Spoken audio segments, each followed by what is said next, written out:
যে সকল বন্ধুরা একবারেই নতুন ইউটিউব প্ল্যাটফর্মে একবারেই নতুন, তাদের উদ্দেশ্যে সামান্য কিছু বলতে চাইছি যে আপনারা যে রিল ভিডিও বা লং ভিডিও যাই দেন না কেন, সব সময় নিজের ভয়েস ব্যবহার করবেন।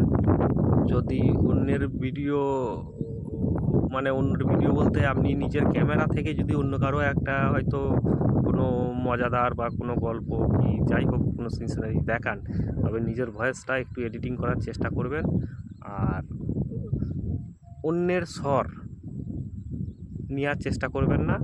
আর সবথেকে বড় কথা যে নিজের প্রেজেন্ট থেকে ভিডিও অবশ্যই যতদিন না মনিটাইজেশনটা পাওয়া যাচ্ছে ততদিন নিজের প্রেজেন্টের ভিডিও নিজের ক্যামেরাতে তোলা ভিডিওটা ভালো। একটা ভিডিও দুবার ছাড়বেন না, পোস্ট করা নিষেধ, রিসেন্ট কন্টেন্ট হয়ে যায় রিসেন্ট। আর তার থেকে বড় হচ্ছে, অনেক দেখছি কমেডিয়ান বা অনেক অন্যের ভয়েস ব্যবহার করছে, হ্যাঁ, কিন্তু ওগুলো মনিটাইজেশন করার সময় খুব অসুবিধা হবে, কারণ মনিটাইজেশন সহজে পাওয়া যাবে না। আর একবার মনিটাইজেশন অফ করে দিলে প্রথমটা 1 মাস আপনাকে মেয়াদ দেবে।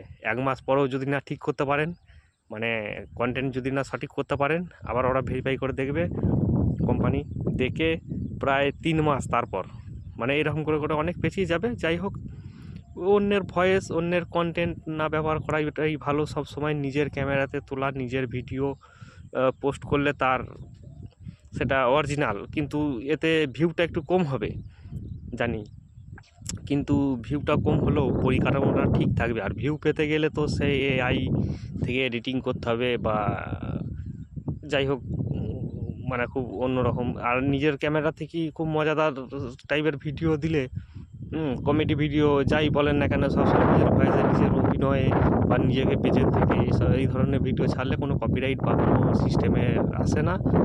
আর গান ব্যবহার করলে একটু প্রবলেম হয় মনিটাইজেশনের আগে, কিন্তু মনিটাইজেশনের পরে হলে সেটা আর কোনো প্রবলেম অতটা হয় না, কারণ সেটা কোম্পানির ঘরে চলে যায় কিছুটা ইনকাম। হ্যাঁ, যদি কপিরাইট দেয় প্রবলেম নাই, কপিরাইট তোলা যাবে, কিন্তু যদি স্ট্রাইক দিয়ে দেয় তাহলে খুব প্রবলেম আইডিতে।